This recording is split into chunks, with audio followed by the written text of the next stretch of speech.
Alrighty, this video is going to be a little bit longer than the past ones have been. I have had a number of people ask me in the comments what type of character they should be aiming for in the reroll, asking me if Felipe is still, your bread and butter character for the early game, and I want to give my thoughts on that. I'm going to be going through each of the 21 characters semi-briefly. I'm going to cover generally what their kits offer, generally what type of things they want, and what characters they pair well with. I'll tell you right now, a little spoiler alert, I am not going to be telling you which character you should be playing. At the end of the day, I think they're trying to make the characters generally balanced, at least the standard 5 stars and the 4 stars around them. And I think you should pick the characters you're interested in and start by building a team comp around them. I'll also say, as far as team comps go, my impression so far is that they do want you to build like a team identity and not worry too much about having all of your bases covered. I do think it is possible that you could run 3 DPSs or 2 DPSs and a support and not have any super type of tanky unit with heals and shields. Or I think you could run units that stack up a bunch of shields and have shield scaling damage and crush through enemies like that. I think that that's the way the game is designed, that different types of bosses will be strong and weak versus different strategies. I hope that's the case so that you can build different characters. But at least for starters, I think you should pick the characters you're interested in. But I'm not going to tell you what character you should play. I will give some suggestions for maybe beginner-friendly characters or characters that will probably be a little stronger in the early game, especially ones that don't scale with crit or crit rate. So we'll get started there. But before we talk about any particular character, we need to review how the deck building mechanic game works. So every character has 8 cards. 4 of them are your starter cards and 4 of them are your upgrade cards. When you start a game in the roguelike mode, you will only have access to the upper 4 starter cards. 3 of them are like basic attacks or shields or heals, and the 4th one will be where you really start interacting with what makes that character unique. Now you acquire other cards in these runs via the Epiphany mechanic. So there are at least 2 different types of epiphanies. One is where your character has there's a little golden glow around the card. You click the card, you play it, and your character shows a little light bulb, and you sometimes get to choose between 2 cards. Sometimes the game chooses for you one of the lower 4 cards to add into your deck. And then once it's there, you can play it 1 time for free. Usually it's 0 AP, so you don't have to worry about having enough action points for it. And after that, it goes in your discard pile. It's now part of your character's deck. But that's just the base cards. There's a second type of epiphany where, again, you see the same golden glow, but it's on a card that's already in your deck. And when you play it, so you get the option to upgrade it to one of 5 epiphanies. And for example, here, Luke has his rapid fire card, which is one of his starting cards. This character can be transformed into one of the epiphanies. And you can see here, laid out, we have the rapid fire card and 5 of its epiphanies. And ignore this one. This is a super epiphany that you rarely see. But you'll get to choose between 3 of these 5. You won't get to choose all 5 every time. You'll only get to choose between 3. And each of these usually makes the card better. Like you can see here, this is the same thing, except instead of 50, it's 75%, or this makes it hit 3 times instead of 2. But sometimes they change the identity of the card significantly. This maybe an attack card becomes a skill card, or here you can see a skill card becomes an upgrade, and it can change significantly the identity of the character and their playstyle. So epiphanies can be incredibly important, but again, you can't guarantee that you get in a card because you cannot always guarantee that you get the card in the first place. You cannot guarantee that you get an epiphany that allows you to upgrade it. And even then, you cannot guarantee that you get the epiphany you want out of the 5 because you only get to see 3. So that's how the deck building works. But then at the end of your run, you've collected some cards. You can also get additional cards from You can also get additional neutral cards by buying them from the shop or in certain events. And then you can also get monster cards when you defeat certain bosses. And we don't have a ton of information about all of those just yet. So a lot of that is just the unknown. But at the end of the game, or at the end of the run, assuming you make it to the end, your character will have a save state. And that save state is all of their cards. Some of them, you'll have some of your unique cards. You'll have some of them upgraded to their epiphany, and maybe a couple of neutral cards or something, and some other gear as well, some artifacts that you have from your run. And you can save that and use that in the other modes, whether it be like the mode where you farm for extra upgrade materials. You can use that as a springboard. Instead of starting from scratch, you get to start from that save state. And that's where a lot of players, myself included, have discovered there's a lot of depth to the game. There's a lot of fun. You're not going to get access to everything every time. Even if you have an idea of, I want this epiphany, this epiphany, this epiphany, you're probably not going to get access to all of those. You may not even get access to all of their original cards, let alone their epiphanies. So another thing to note is that with cards, the top left here in the corner in gray is an indication of the card's not necessarily rarity, but strength. So these gray ones, your 3 basic ones are like common. They're generally the lowest power.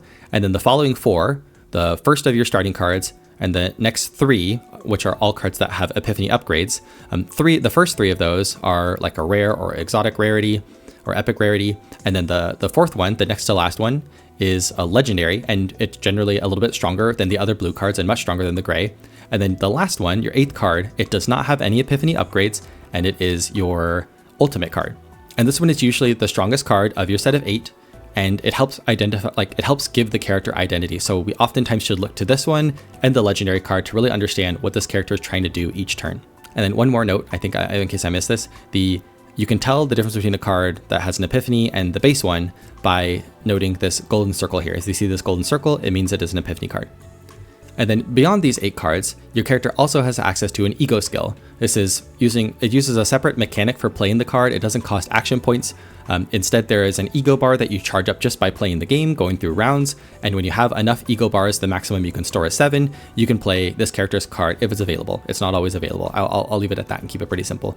But Luke's cost 5 here. And again, we would look to their ego skill, we would look to their ultimate, and we would look to their legendary cards to really understand what is this character trying to do? And we would look at their first of the epic/rare cards, the rapid fire, to understand how do they start the game, right? Because you won't have access to those cards in the early game. And then the last thing to note is that there are 3 different types of cards. Well, 3 different types of main cards. There's also like status debuffs and stuff like that. But there are attacks, there are skills, and there are upgrades. And it's important to note, attacks and skills are kind of similar. Attacks deal damage and sometimes have effects. Skills just have effects. They don't do damage. But they're used in the same way, and generally skills, if they give you some kind of buff, they'll usually only last till the end of the turn unless they state otherwise, like, oh, this buff lasts for 2 turns or just to the next turn or something like that. Upgrade cards are a little bit different because when you use an upgrade card, it gives you an effect that usually lasts till the end of the battle. And once you use it, that card goes out of your deck. It goes into the graveyard/exhaust pile. You cannot access it until the next battle. And this is incredibly important, not just because you have an effect going till the end of the battle, but also because your deck now got a little bit smaller. And so some characters have lots of upgrades or epiphanies with upgrades in their deck. And so instead of having an 8-card deck, you can easily, if they have like 3 or 4, who's a good character for that? And so one really obvious character in that respect is Veronica. You can see in Veronica's 8-card set, 3 of her cards are upgrades. And her Sir Kowalski also has an upgrade version here. So she is very likely to play her cards one time, give herself some kind of recurring buff or her team some kind of recurring buff, and then she'll have fewer cards in the deck, which means you're more likely to pull the other characters on your team's cards.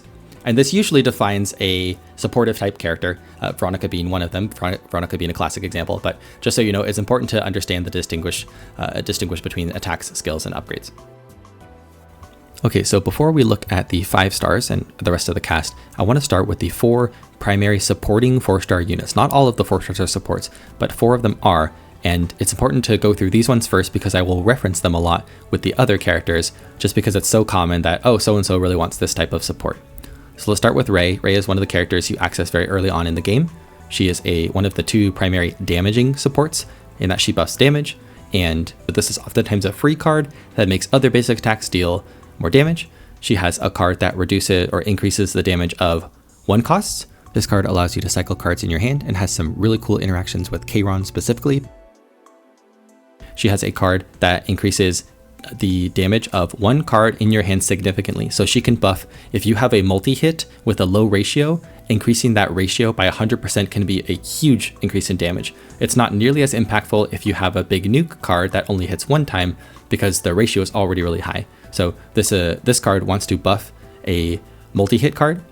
She can also increase morale for 1 turn by 4, and each morale stack is an additional 20% to your attack scalings. So if you had a 100% like this basic one doing 100%, with 4 morale, that would become 180%.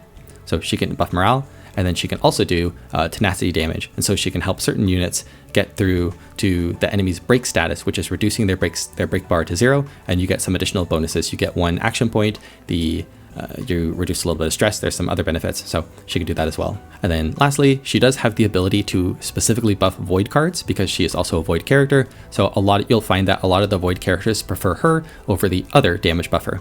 Speaking of whom, the other damage buffer is Nia. Nia I would consider the generalist damage buffer. She probably buffs most of the rest of the cast. Rei, maybe not as much. She has access to 5 morale, 2 morale through her Nia's Curiosity, and 3 morale through her Ego skill to give a total of 5 morale, which is an increase in 100% in your ratios once you have both of those going. I believe both of those last through the end of battle, but I didn't play her a ton. I know I didn't check the numbers, but I believe it goes through the end of the turn. She also has the ability to allow your allies to do joint or / extra attacks, and she can make those extra attacks deal more damage. So she synergizes really well with characters that do extra attacks. The Mark trait counts as extra attacks, and also Hugo's Hunt Commence also counts as an extra attack. I'll show that a little bit later on. But she extra synergizes specifically with those units. And she also can do a little bit of pile shenanigans. She can activate the 1, or if you upgrade to an Epiphany, there is a 2 cards on the top of the draw pile, or also from the graveyard, she can activate attacks from there. So she can help your characters get attacks and get a little bit of access to cards in the draw and discard pile. And for that, I think she's the general damage support. If you don't know which one you should go for between Rei and Nia, I would say if you use a lot of 1-cost cards, maybe pick Rei. Otherwise, Nia's always a safe bet. The third support character is Mika. And Mika is the premier AP battery. Mika will solve all of your AP problems all by herself. She does want to get rid of a lot of her base cards. You do not care about these first 3 starter cards, and you probably don't care about Whirlpool because she probably won't do a lot of damage. You want to get rid of these 4 as early as possible and get just down to the core of her kit. This one gives you action points. This one heals you based off of how many action points you have. This one gives you more action points. This one gives you more action points. Like, everything is built to give you action points, and her ego skill even gives you more action points. So in addition to being a decent healer, she is going to take away almost all of your action point problems. The challenge with her is that when she starts with 8 cards, she's going to kind of dilute your deck pretty significantly. And so you want to get rid of these cards. I would prioritize getting rid of these on her over other characters' cards, just so that you can lighten up her deck size as much as possible. And then the last but not least of the supporting type characters, Cassius is kind of a mixed bag. He's both a support, but he also can do decent damage. But he is the character that gives you draw and gives you access to particular parts of the deck. And he does that through a couple of different things. The main thing is his quest mechanic. His Pop-Eyed Popper, when you play this, you start a random 1 out of 4 quests. And they're shown here. These are quests that when you finish them, you get bonuses. So there's the 000 quest where you play 3 0-cost cards, a 111 for 3 1-cost cards, a straight for 0, 1, and 2, and a full house for 1 card from each different combatant on your team. And if you accomplish those, you get the cards in the second row or the third if you have an upgraded Epiphany. That gives you different benefits. So if you have a team that has a lot of 0-cost cards played, you might want to try for the 000 or the 111. The big challenge with Cassius is consistency. You don't get to choose which of these you get. You get one randomly each fight. And so you might have a team that doesn't really have a lot of 2-cost cards and you get assigned the straight. Well, it's really hard to get his bonus. And so that's where Cassius can have a little bit of trouble. Now, he does have an Epiphany upgrade that allows him to choose which one he wants. But if you don't have that, it can be a little bit of a crapshoot if he's going to be useful for that particular fight. But beyond that, he has some interesting cards. He has a draw card, and he has a card that allows you to cycle cards in your hand. He has some damage, and then he has, most importantly, his ultimate is the Joker card, which allows him to pick any one card from the draw pile or the discard pile and upgrade it later on. It can also be the graveyard pile and put it into your hand. So if one of your DPSs or supports have a very, very important card, you can put it back in your hand and play it again every time this card gets cycled around. And if you can get, for example, the full house that allows him to consistently draw over and over, you can access this Joker over and over and stack up. If you have some stacking ability or some OP card, you can get access to it a lot. And then lastly, his death trick, the ego skill, he'll get some bonus cards, but more importantly, all enemies will get -5 morale, which is a -100% on all of their damage ratios, which means if their ratios are anything, 100 or below, they're not going to be dealing any damage to you. This can be really good, especially if there's a lot of ads on an enemy if there's a lot of ads that you're facing against and they're going to do a bunch of little chip damage, you can negate a lot of that with this ability. And with that, those are the 4-star supporting type characters that I'll reference as ones that pair particularly well with characters. And now we can jump into the 5-star cast. But this video's gone long enough, so I'm going to pause it right here and I will continue in the next video to talk about the rest of the characters. And as always, thanks for listening.